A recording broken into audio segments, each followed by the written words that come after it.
Welcome to the first lecture in this week's unit on ratings. Now, ratings drive the broadcast and cable industry.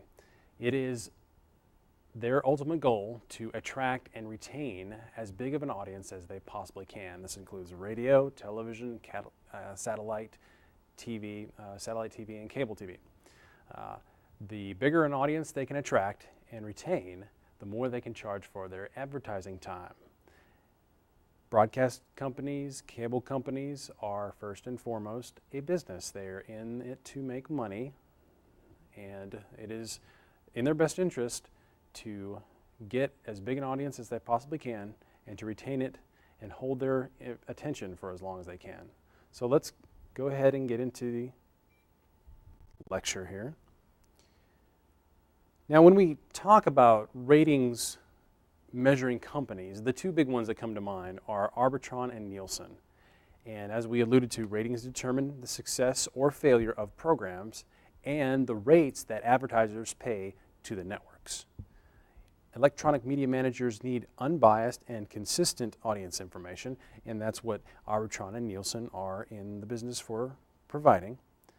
Often critically acclaimed shows, your favorite shows maybe, are canceled by the networks because they aren't making enough ratings, and therefore it's not profitable for them. They're not able to charge as much for advertising as they can, and so it becomes it becomes impossible to justify the continued production of a said show.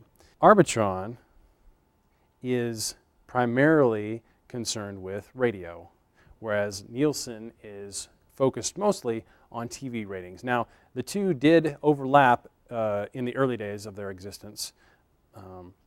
Nielsen actually covers all 210 TV markets. They did start doing some radio measurement recently in 2008 after about 40 years of being out of the business, but again, they are primarily concerned with television ratings. They conduct what is known as sweeps 4 times a year, February, May, July, and November, when all 210 TV markets are being rated at the same time. And on these occasions, on sweeps weeks, you might hear about it. Networks usually try to put their best fare forward. They try to get as much promotion out there to get you to watch their network as possible, because they know that Nielsen is looking very closely at the numbers of members of audience who are watching. Now, Nielsen network ratings use a random sample of 15,000 people meter homes, and we're going to get into what people meters actually are in just a bit. They gather and publish TV data for pretty much every TV market in the U.S. They rate local stations as well as nationwide broadcast networks.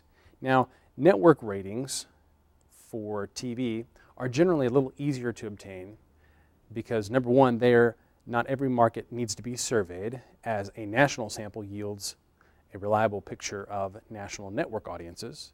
And number two, far fewer broadcast TV networks than stations compete at any one time. So there's thousands of stations, but there's only a handful, maybe 5 networks competing at the same time. So the sample is comprised of a random selection of 15,000 homes, using the people meter measurement device. For radio ratings, Arbitron covers 302 radio markets, 95 of which are being rated year-round, and others are kind of offset, being looked at closer in the spring and fall. Arbitron still uses diaries, and we're going to get into the different mechanisms for measurement. Arbitron still uses diaries in many markets, and however, diaries are being replaced slowly by what is known as a portable people meter.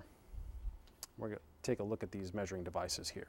So again, Arbitron is focused mostly on radio ratings, and Nielsen is focused primarily on TV ratings. Some of the different methods used to measure audiences. Diaries and people meters. Now, diaries are pretty self-explanatory. Arbitron and Nielsen researchers use a written diary method for gathering most local market data. This requires people who they submit them to. This requires them to write down what they're listening to or watching, if it's TV, of course, along with the dates and the times. It kind of requires a lot of effort and accuracy on the part of the viewer or the listener, and some of the problems are kind of obvious. Viewers or listeners might forget to do the entries in a timely manner. They might forget the correct date to enter or the correct data. They also might purposely enter information which maybe would reflect them in a more favorable light. Maybe they really are watching WWF wrestling 24/7, which I'm not saying is a bad thing, but maybe they'll write down something that reflects a more cultured take on media viewing. People meters, so diaries, again, are used by Arbitron and Nielsen, although as we'll see later, they're starting to phase the diary method out. Now, people meters for TV are used by Nielsen, and Nielsen uses them for national ratings and the larger, and there's a picture of the people meter, they use them for the national ratings and larger local markets. People meters are used, they're kind of a less complicated means of gathering TV viewer data versus the diaries. They require a little bit less effort on the part of the viewer. There's a box that you can see there. It's connected to the home's TV set and requires each viewer to kind of check in and check out based on their viewing. So if they come in and start watching TV, theoretically they're supposed to sign in, and they hit an assigned button on that little box. And then when they leave, they sign out. The data is stored there locally on that box, and then every morning it's sent via a phone line. So basically it's kind of like a modem, and it sends that information that's stored in the box, it sends that over the phone line to a central database. Now, again, each viewer is supposed to check in and check out. So obviously there's a bit of an advantage over the diary. They don't have to manually write things down, and they still do have to check in and check out. So there is still some effort required on the part of the viewer. People meters can also measure viewing of DVRs or TiVo or video on demand, and Nielsen plans to add internet measurements to people meters. They can measure, like I said, DVR, direct broadcast satellite viewing. There are plans to introduce more passive people meters for TV viewing measurement, which would really preclude people from having to sign in manually. The great thing about these, they use actual image recognition to look at who's in the room. So strangely enough, your TV, the people meter is actually watching who's in the room and can recognize whether or not the viewers or the people in the room are actually looking at the television. It's a little bit creepy. Your television is starting to watch back, but it requires less effort, again, on the part of the viewer. Now, the portable people meters are mostly for radio. They're a pager-like device, as you can see there, which detects broadcast signals. It's a radio listening measurement device used by Arbitron, and as you can see there, they're about the size of a pager or a cell phone, and they can be worn throughout the day by individuals who are participating in a local market radio measurement. Now, they're mainly for radio ratings, again, and they can be somewhat controversial because of the effect on some stations' ratings. We're not going to go too deeply into that, but again, the portable people meter, not to be confused with the people meter. They're two different devices. The portable people meter is for radio, and the people meter is for television. Let's briefly talk about sampling before we wrap it up here. The ratings companies use what is known as random sampling.